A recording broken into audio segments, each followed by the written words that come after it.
All right, good morning, guys. You are going to start today with doing a review of biotic and abiotic factors, since I'm not there to kind of walk you through and just review this information with you. I just want to make sure that you 100% understand this.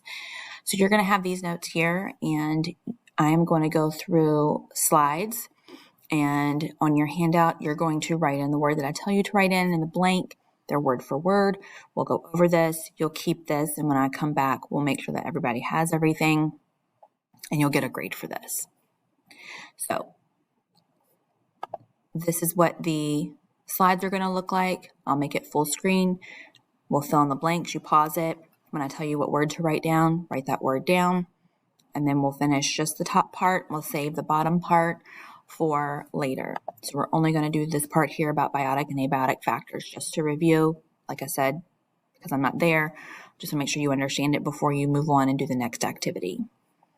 All right, so you should have done a little bit of work yesterday on abiotic and biotic factors. You wrote the definitions down into your notebook for your bell work. So I'm just going to go through and make sure we understand it. You should have gotten the Edpuzzle done. I know some people did not, so that needs to be your focus today. But we're going to start with this to make sure we completely understand it so that hopefully you have a better understanding to get your work done and it makes more sense. So we're going to talk about biotic and abiotic factors and how those different factors interact in an ecosystem.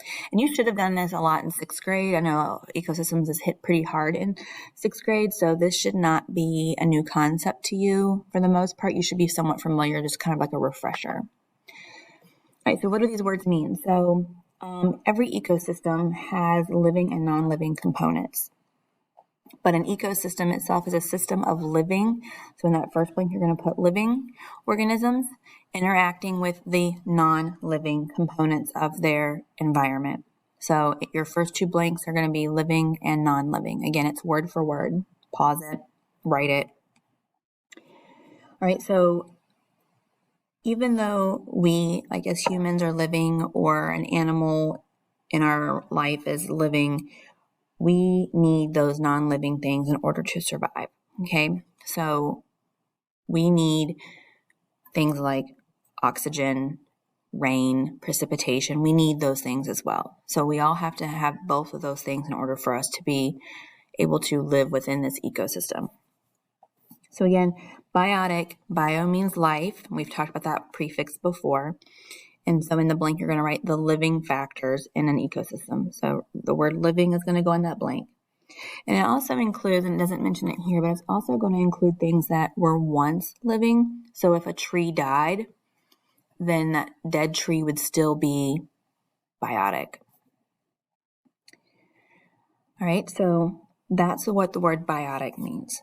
So hopefully if you were confused on this yesterday and you did not complete your Edpuzzle because you didn't understand what those words mean, then hopefully you can get that done today along with your worksheets that you were supposed to have hopefully started yesterday as well. All right, so let's look at this picture here. This is where you're going to write some things down for blanks 1, 2, and 3. So can you find all of the biotic or living factors? Again, this is just like your bell work that you did the other day. It's just a different picture. So let's look at this picture and see if we can write down some of the living things. Okay, so living or once living. And there's lots of things here to choose from. Okay, so you can put fish, birds, trees, plants, these underwater grasses, things as small as bacteria, insects, the zooplankton, and the phytoplankton, and the algae. So you're going to pick 3 things from this list, and you're going to list them as 1, 2, and 3. Any of these 3 things here. So pause the video and list any of these 3 of your choosing that you want to list.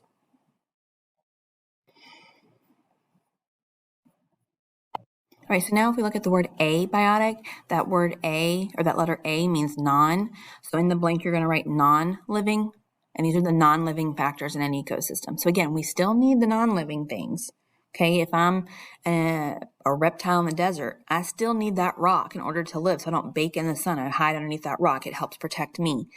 I use it as, camouflage to blend in. It shades me from the sun. So we still need these non-living things, even as something as simple as a rock. We still need that.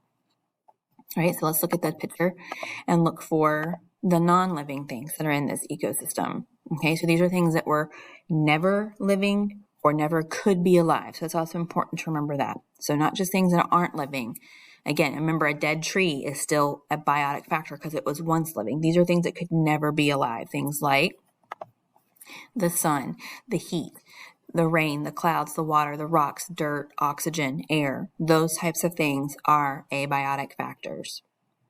We still need them.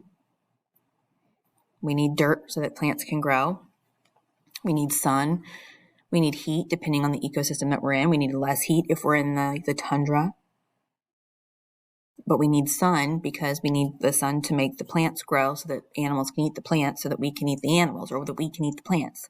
So remember, everything is fueled by the sun, even our fossil fuels that we talked about in the last unit. So pick any of these three here that you want and list those under abiotic as 1, 2, 3. And then you're going to hold on to this piece of paper and we'll finish it later. Okay?